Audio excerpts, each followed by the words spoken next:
Bonjour, c'est Frédéric pour Road Story. Aujourd'hui, j'ai le plaisir de vous lire un article de Nicolas Laperruque sur la Lada Samara Baltic, Made in Europe for Europe.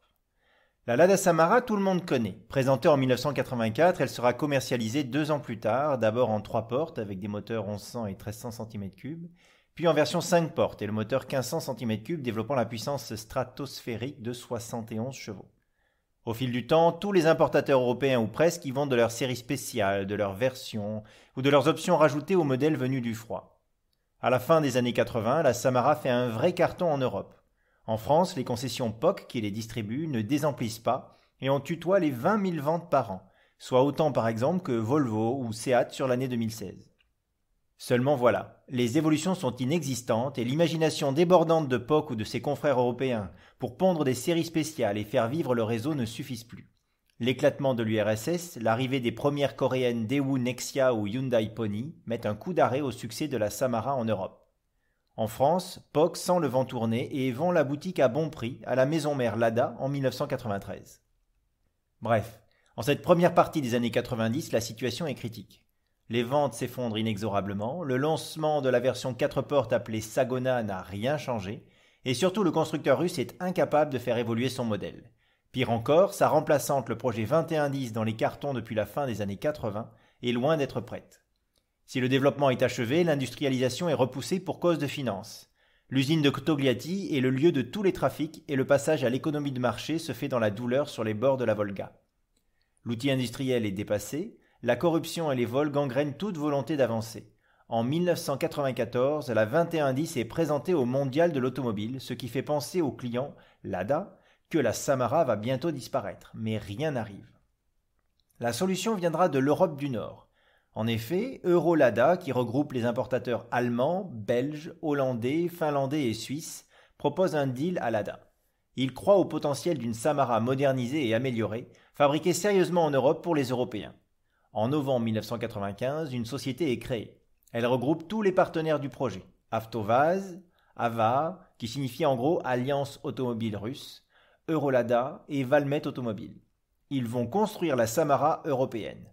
Avtovaz fournira des CKD, c'est-à-dire des voitures en pièces détachées, destinées à être assemblées localement par Valmet. Ce dernier investit 17 millions de dollars dans une ligne de production spécifique. Ce sous-traitant finlandais possède un outil industriel à la pointe. Valmet est connu pour avoir assemblé au fil des années des Talbot, les Saab 99 ou 900 cabriolets, des Opel Calibra et bien d'autres marques dont des Porsche. Au salon de Francfort, la Lada Samara européenne est présentée. Valmet a revu de fond en comble le modèle russe. La Lada Samara Baltic est née. Elle est disponible sous la forme de 2 versions. Vue de l'extérieur, la version L ne se distingue pas beaucoup de la Samara russe. Une calandre à peine remaniée, de nouveaux enjoliveurs et de nouvelles couleurs.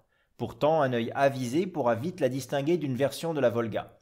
Le joint de soudure peu gracieux situé entre le haillon et l'aile disparaît, et surtout la qualité de la peinture est incomparable. Cette version L est épaulée par la GL, qui elle est reconnaissable au premier coup d'œil. La face avant reçoit un nouveau bouclier arrondi s'inspirant du biodesign. La face arrière intègre un insert entre les feux et la plaque d'immatriculation migre sur le nouveau bouclier arrière. Le tout est peint de la couleur de la carrosserie et s'accompagne de jantes en alliage et d'un petit déflecteur au-dessus du haillon. Le lifting se poursuit à l'intérieur avec là encore un savant mélange de pièces russes et européennes dignes d'un mécano. Pour donner l'apparence d'un nouveau tableau de bord, la base ainsi que l'instrumentation sont conservées, mais surmontées d'une partie supérieure toute nouvelle. La planche de bord est arrondie, on y ajoute les commandes d'anti-brouillard, de siège chauffant et une montre digitale. Pour se mettre au niveau en matière de sécurité, l'Euro Samara se doit de posséder un airbag inexistant dans la gamme russe. C'est Volkswagen qui fournira le volant muni du coussin d'air Bosch. Ce volant vous dit sûrement quelque chose, sachez que c'est celui de la Skoda Felicia. Il n'y a pas de petit profit.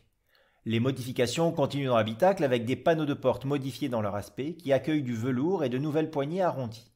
La structure des portes est également revisitée pour accueillir des barres de renfort destinées à renforcer la sécurité en cas de choc latéral. Les sièges sont redessinés, apparaissent plus rembourrés et confortables et se voient dotés d'un velours plus actuel. Et enfin, la banquette arrière dispose d'appuie-tête. Le moteur ne change pas. Il s'agit du 1,5 litre de 71 chevaux. Il reçoit une injection General Motors pour lui permettre de passer les normes Euro 2. En règle générale, la qualité de fabrication des versions baltiques est infiniment supérieure aux versions russes. Le traitement anticorrosion est renforcé, la qualité d'assemblage plus soignée et la peinture infiniment mieux appliquée. A noter que les Baltiques sont disponibles en 6 coloris inédits, tous métallisés. Suivant les versions, il était possible de les équiper en option d'un toit ouvrant, de jantes alliage ou d'un poste radio avec 4 haut-parleurs. Oui, monsieur, tout cela fleure bon l'élégance discrète et bourgeoise d'une vraie voiture du vieux continent. Le plan prévoit d'assembler 20 000 Baltiques par an. La réalité sera plus compliquée. En 1998, après 3 années de production, le compteur finlandais s'arrête sur 14 388 Samara maquillés. En effet, General Motors se montre incapable de poursuivre la fourniture du système d'injection de la belle finlandaise. Du jour au lendemain, Valmet se voit dans l'incapacité de proposer un modèle répondant aux normes en vigueur. À un moment, on imagine bien revendre la Baltique sur les marchés d'Europe de l'Est, en complément de la gamme normale, mais le coût de fabrication, l'envoi en CKD et le retour doublerait le tarif de la compacte. L'essentiel des Baltiques seront vendus en Finlande et surtout en Allemagne. En effet, les Landes de l'Est ont toujours été friands de la marque. Le marché allemand apprécie sa qualité de fabrication et de finition, et son prix de l'ordre de 15 000 à 17 000 marques, inférieur de 10 000 marques minimum à celui de ses concurrentes. La Baltique se verra distinguée par son coût d'utilisation, recevant le prix ADAC de la compacte la plus économique. Vous vous demandez sûrement pourquoi cette Baltique n'a jamais passé la frontière française. La vérité est que Lada France, qui était en pleine réorganisation suite à la reprise du réseau POC, et devait faire face à une vertigineuse chute des ventes, était occupée à autre chose. Ils n'ont pas jugé bon de s'associer dans Eurolada avec les autres importateurs européens. N'étant pas dans la boucle, ils n'ont jamais pu commander ces Lada finlandaises. Le statut de filiale du géant russe de Lada France, associé au manque de communication et à l'inertie que cela implique, les exclura de facto du deal. Si vous cherchez à rouler différent, une Baltique GL représente un faible investissement.